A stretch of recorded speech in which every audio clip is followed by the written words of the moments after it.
ये सोची समझी रणनीति के तहत वेल प्लान्ड हुआ है और वहां के भाईचारे को गोली मारने का काम हुआ है। भारतीय जनता पार्टी और उनके सहयोगी और समर्थक शुभचिंतक बार बार खुदाई की जो बात कर रहे हैं, ये खुदाई जो है हमारे देश का सौहार्द, हमारे देश का भाईचारा, हमारे देश का गंगा जमनी तहजीब को खो देगा। ये लड़ाई दिल्ली और लखनऊ की है। शून्यकाल से अखिलेश यादव जी। मैं धन्यवाद देना चाहता हूं अध्यक्ष महोदय आपका। नहीं, हम जो कमिटमेंट करते हैं ना उसको पूरा करते हैं, लेकिन सब दलों के नेताओं की बात में कमिटमेंट होने के बाद भी आप बेंच पे आए जो ठीक नहीं है। अध्यक्ष महोदय, कमिटमेंट में, क्रेडिबिलिटी में आपका कोई जवाब नहीं। नहीं ये कम है। लेकिन दाईं तरफ वाले लोगों का थोड़ा हिसाब किताब अलग है।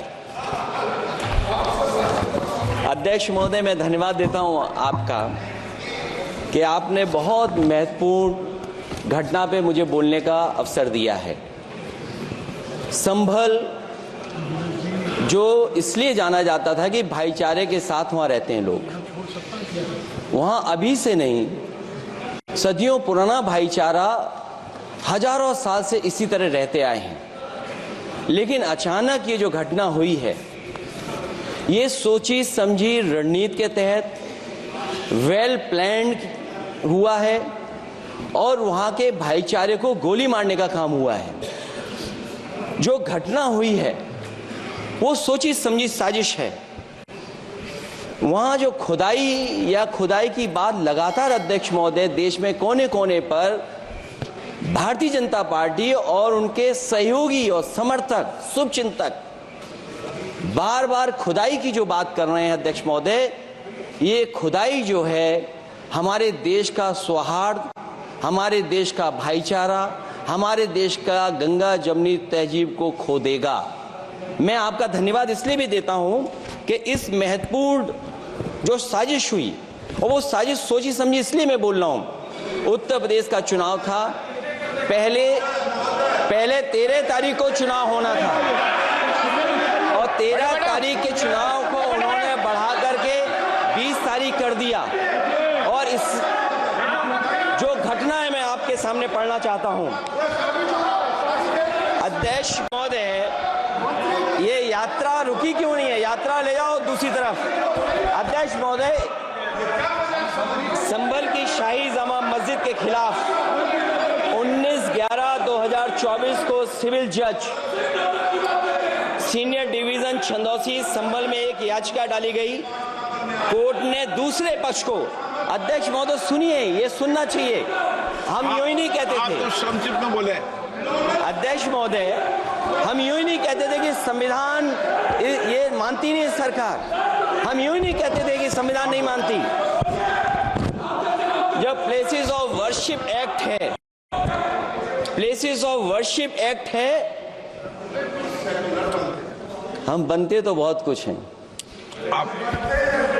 संभल के शाही जामा मस्जिद के खिलाफ 19/11/2024 को सिविल जज सीनियर डिवीजन चंदौसी संभल में एक याचिका डाली गई। कोर्ट ने दूसरे पक्ष को सुने बगैर उसी दिन 19/11/2024 को सर्वे के आदेश दे दिए।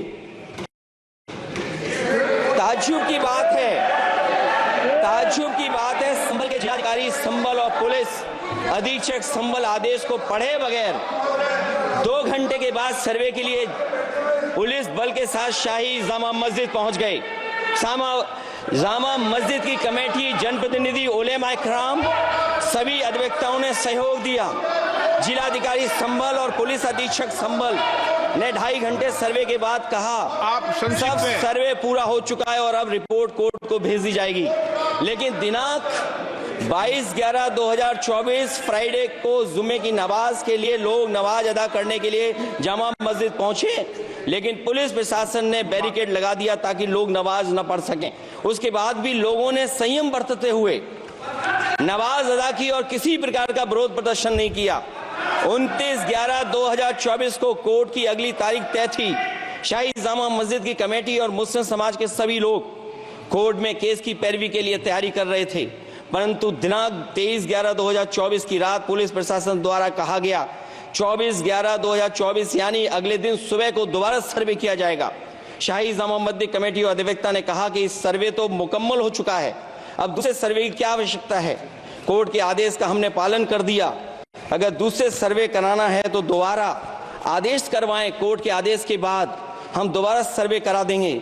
लेकिन जिलाधिकारी संभल और पुलिस अधीक्षक संभल ने कोई सुनवाई नहीं की और तानाशाही दिखाते हुए सुबह के वक्त से पहले शाही जामा मस्जिद आ गए।